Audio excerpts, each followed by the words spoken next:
Say man, you already know what time it is. It is the MRK podcast, and we're now tuning in to episode number 27. It's your boy Maki. I'm gonna pass the mic over to Kane, let him give his introduction. Then we're gonna get this intro started, and then we're gonna get this episode going and flowing.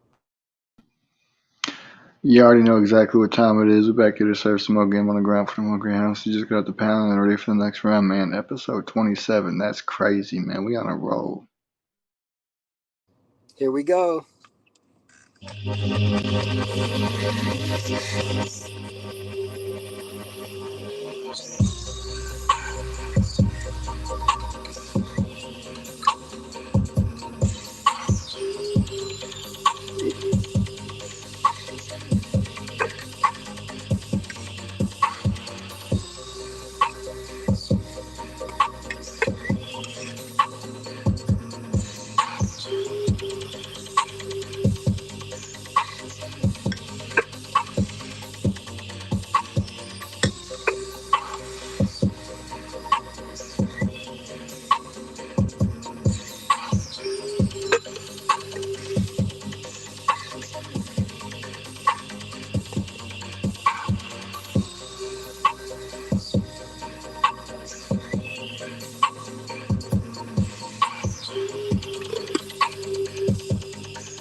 And with that being said, you already know what time it is, man. I'm gonna let Kane take the mic first. He gonna lead us into our first topic. Then we're gonna go from there. Yes, sir, man. Today I want to talk about how you can preach a good message, a positive message, something that people need to hear and should practice. And people will purposefully miss the point just simply because they see you wearing something or they see how you look different from what they're used to you looking like, and they will just focus on the shit that you're wearing more. They'll focus more on the character than they will on the message, so to speak.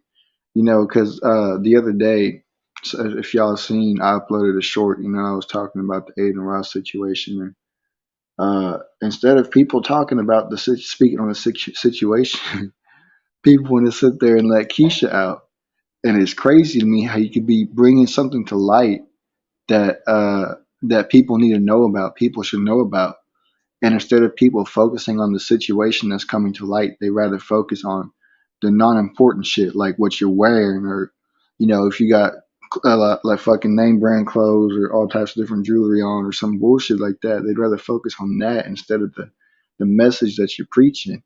And it's like, damn, dude, have we really become this fucking dumb that we focus on all the bullshit instead of the real shit? Like, come on now. It's like if you was to go to church and you get up there on, I guess it's called a pulpit or some shit. I don't know. I don't go to church like that. But you go up there and you take over the sermon, and you literally preaching a good message, and people only focus on the fact that you dressed in rags like a homeless person, or that you got holes in your shoes, or some bullshit like that. It's like, come on now, bro. A lot of people purposefully miss the fucking point just to try to make you look like a fool. And it's like, come on now, bro. When did we become so dumb? When did we start focusing on all the wrong shit? What do you think about that? Um,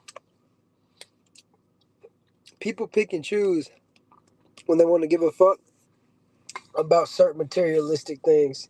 Uh, if their favorite rapper is wearing it, they gonna go wear it.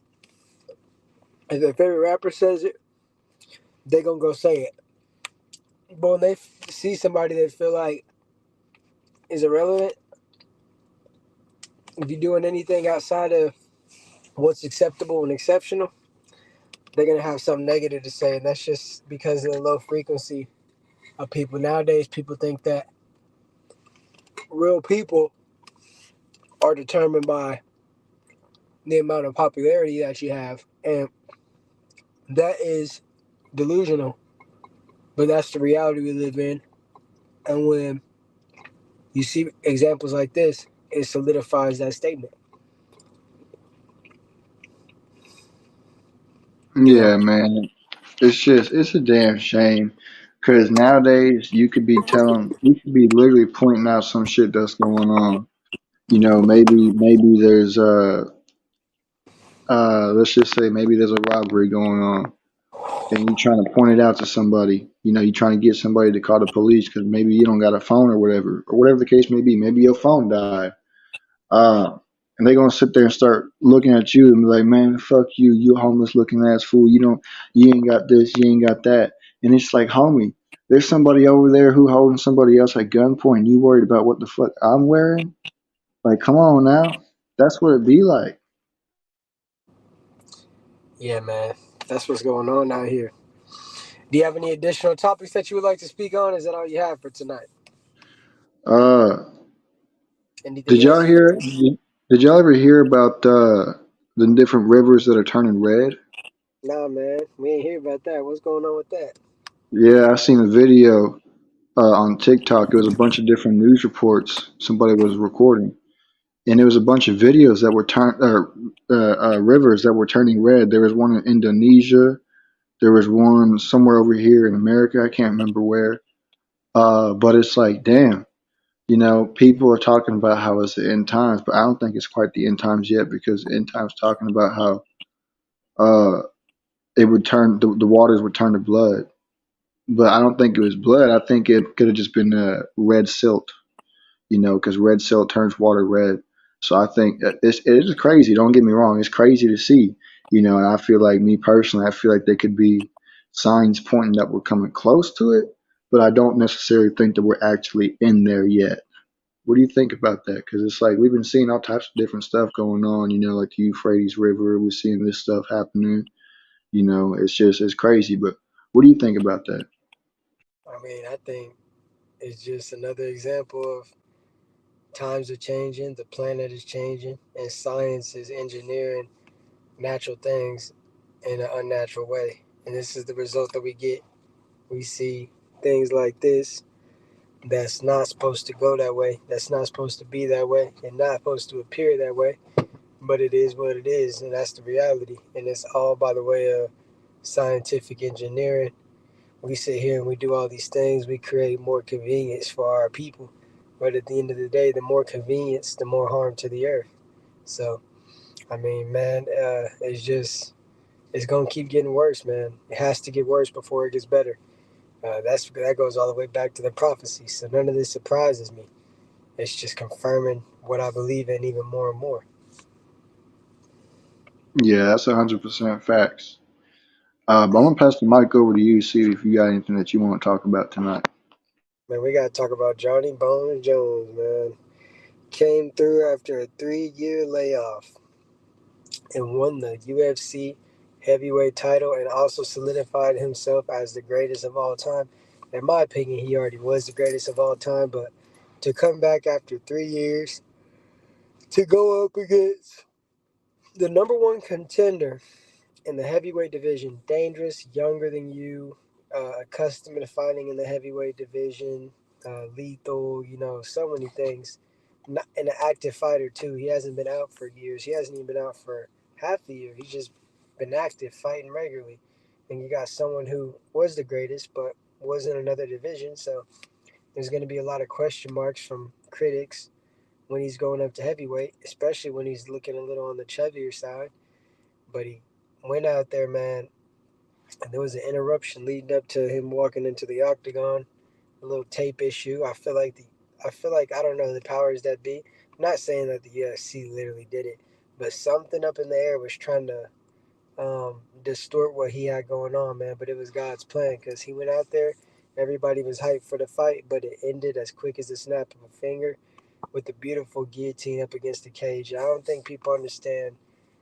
You can strike all day, man, but if someone knows how to grapple and you don't know how to defend the grappling, you're fucked. Once you get in that submission, you have no choice but to tap. Otherwise, you're going to sleep. So it was awesome, and I also like how he paid homage to Jesus. The UFC.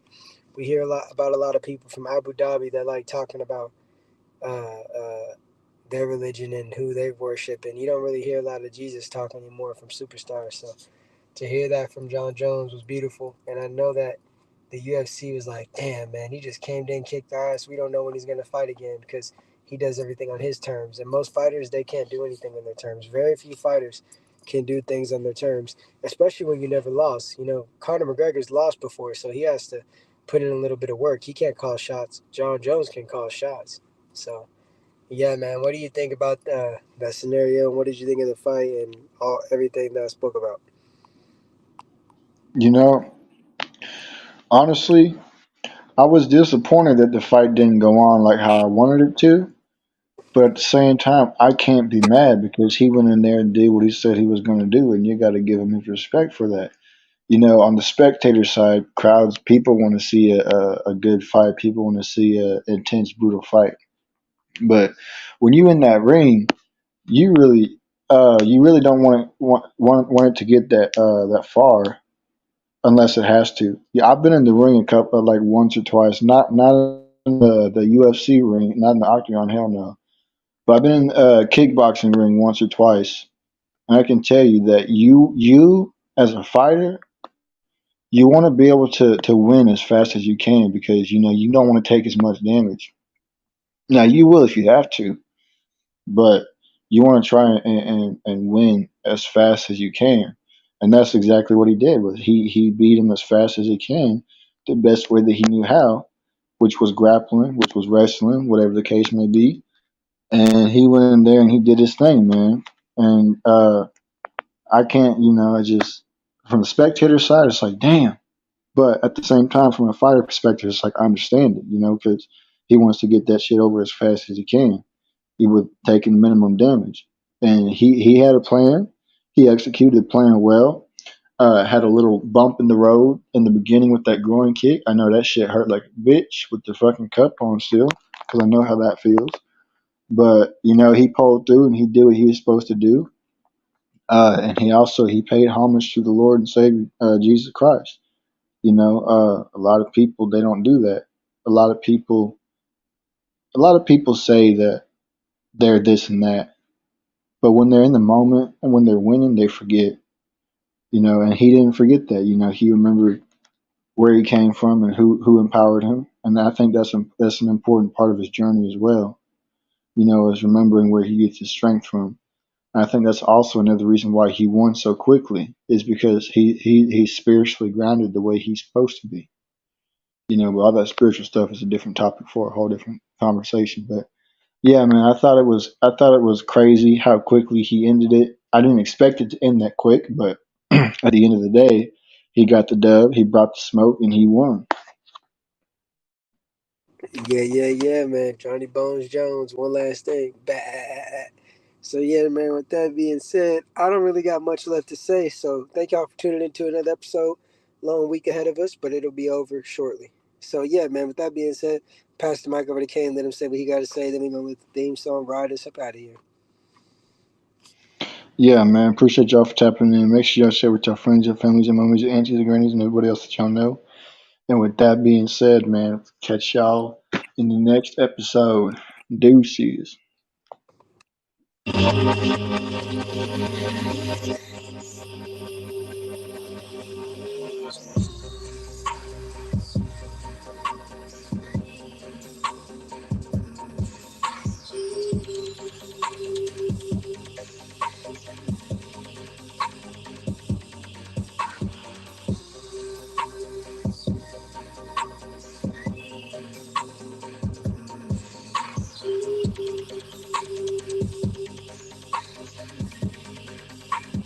Peace. Deuces.